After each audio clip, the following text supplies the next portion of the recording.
শুভ সকাল বন্ধুরা, কেমন আছেন? আশা করি সবাই ভালো আছেন। আমি টিনা, আমার চ্যানেলে তোমাদেরকে অনেক ভালোবাসা ও স্বাগত জানাচ্ছি। তো বন্ধুরা, আবার চলে এলাম আরেকটি নতুন ভিডিও নিয়ে তোমাদের সাথে।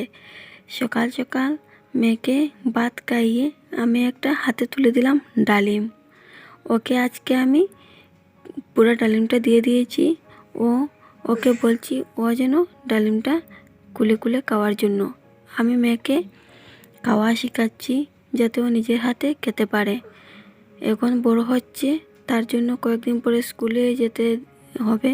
স্কুলের মধ্যে ওকে দিয়ে দেব টিফিন, তখন ও নিজের হাতে খেতে পারবে না, তার জন্য ওকে আমি খাওয়াটা হাতে তুলে দিলাম। তো বন্ধুরা, আপনি কি জানেন ডালিমের কিছু গুণাগুণ আছে? ডালিম বাচ্চাদেরকে খাওয়ানো অনেক ভালো, কারণ ডালিম স্মৃতিশক্তি বাড়াতে অনেক সাহায্য করে। এই ডালিম আমি ছোটোবেলা থেকেই আমার মেয়েকে ডালিম ফলটা বেশিরভাগ দেওয়ার চেষ্টা করি, কারণ ডালিম অনেক স্মৃতিশক্তি বাড়াতে সাহায্য করে।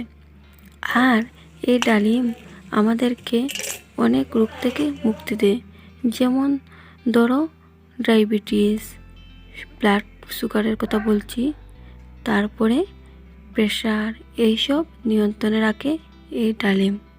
আর দেখো বন্ধুরা, আমি কমলা লেবুর খোসাগুলো শুকিয়ে একে আমি পাউডার করে তুলছি। কেন আমি এটার কথা অবশ্য তোমাদেরকে একদিন বলবো। আর রীতিমতো যদি আমরা ডালিম খেতে পারি তাহলে তো অনেক ভালো। ডালিমে অনেক হিমোগ্লোবিন আছে। ডালিম খেলে আমাদের বাতের যন্ত্রণা থেকে মুক্তি পাব। ব্যাকটেরিয়া আর ফাঙ্গাল ইনফেকশনও কমাতে কিন্তু সাহায্য করে এই ডালিম। আর কি জানেন, আমাদের ত্বক উজ্জ্বল করতে কিন্তু ডালিমের জুস অনেক উপকার করে।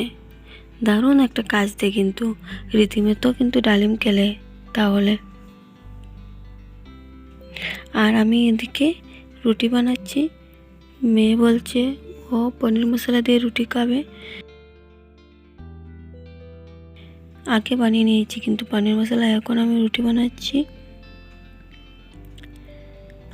আর ডালিমের কথা বলতেছিলাম না, এই ফলের দানায় দানায় অনেক ম্যাজিক, কিন্তু সব রোগের একটা ঔষধের মতো কাজ করে। হার্টের সমস্যা তো কখনোই আনতে দেয় না এই ডালিম, রীতিমতো খেলে হার্টকে সুস্থ রাখে। তো বন্ধুরা, ডালিমে কখনো কখনো আমাদের শরীরে অনেক ক্ষতিও করে দেয়।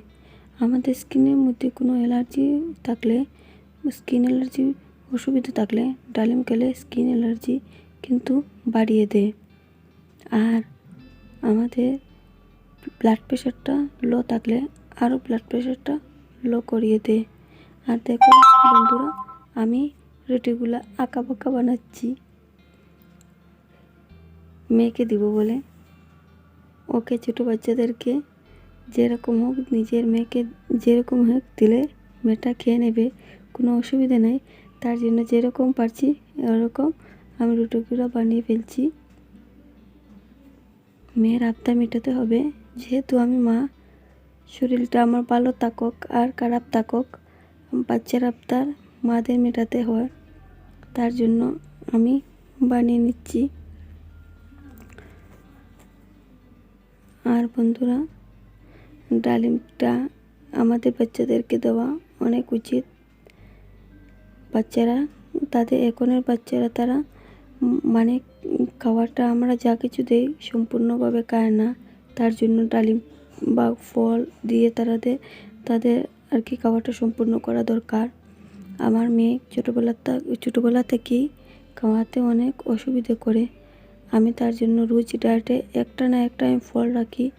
আমার মেয়েটা যে আজকে এত বড় হয়েছে, আমি বলবো আমি বেছে বেছে যাটুকু একটু একটু খাওয়াই তার দ্বারা, কারণ আমি যেগুলো খাওয়া দিই ও সম্পূর্ণভাবে কোনো দিনও আজ পর্যন্ত শেষ করিনি। আর যেহেতু আমরা মা, আমাদের পুরোপুরি খেয়াল আর কি বাচ্চাদেরকে রাখতে লাগবে, কারণ বাচ্চাদের মানসিক দিক থেকে, শরীরের দিক থেকে, সব দিক থেকে আমাদের খেয়াল রাখা দরকার। বাচ্চারা এখন যা কিছু খাবে বড় হওয়ার পর্যন্ত ওটা ওদের কাজে লাগবে। আর পড়াশোনার ক্ষেত্রে খাওয়াটা অনেক জরুরি। বাচ্চাদের যদি রক্তটা শরীরে ঠিকমতো থাকে তাহলে অনেক অসুখ আক্রমণ করতে পারে না। হিমোগ্লোবিনের অনেক প্রয়োজন।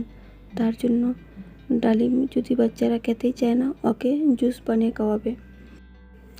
আমি আমার মেয়েকে 7 মাস, ওর এজ 7 মাস হওয়ার পর থেকে আমি ওকে সব ফলের জুস একটু একটু খাওয়ানোর অভ্যাসটা করিয়ে দিয়েছি। তো বন্ধুরা দেখো, কথা বলতে বলতে আমি রুটিগুলো বানানো শেষ করে দিয়েছি। এখন আমি রুটিগুলা সেঁকে নেব।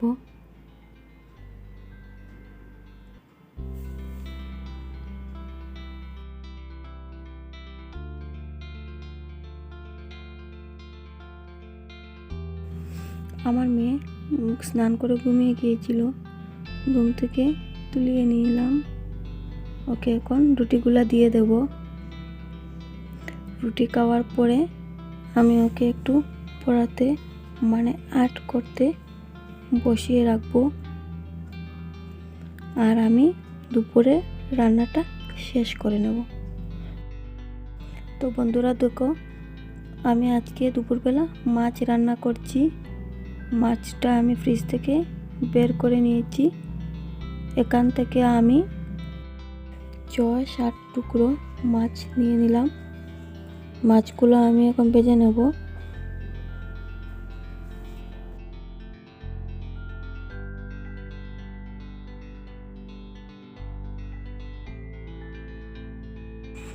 শিমলা মরিচ দিয়ে এই মাছগুলো বানাবো। শিমলা মরিচগুলো ছোটো ছোটো করে টুকরো করলে ভালো হতো। এই শিমলা মরিচগুলো একটু একটু ঝাল লাগছে, তার জন্য আমি বড় বড় টুকরো করলাম, কারণ আমার মেয়ে খেতে পারবে না।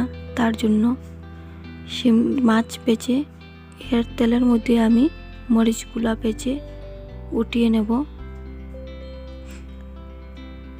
মরিচগুলো ভেজে নিলাম। এখন এই তেলের মধ্যে আদা বাটা, রসুন বাটা, পেঁয়াজ বাটা, হলুদের গুঁড়ো, জিরের গুঁড়ো, মরিচের গুঁড়ো সব কিছু দিয়ে আমি ভালোভাবে কষাবো।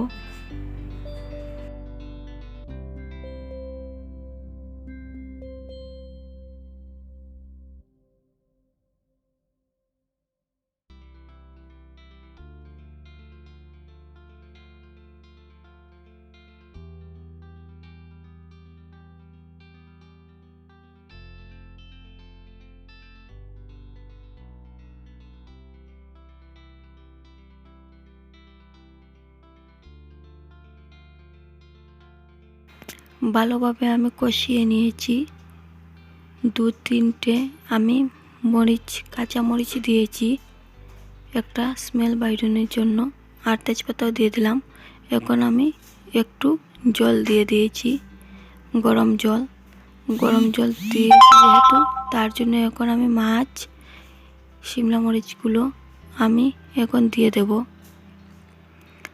দিয়ে একটু সময় ঢেকে রাখবো যাতে ঝোলগুলো একটু শুকিয়ে যায়। তো বন্ধুরা, আমার ভিডিওটি তোমাদের কীরকম লাগলো অবশ্যই কমেন্টে জানাবে।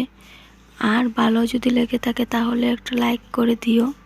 আর আমার পাশে থাকার জন্য আমার চ্যানেলটা সাবস্ক্রাইব করে দিও। তো বন্ধুরা, এইভাবে একদিন ঘরের মধ্যে রেসিপিটা করে খেয়ে দেখো তো কীরকম লাগে। আর আমার ভিডিওটা দেখার জন্য অসংখ্য তোমাদেরকে ধন্যবাদ।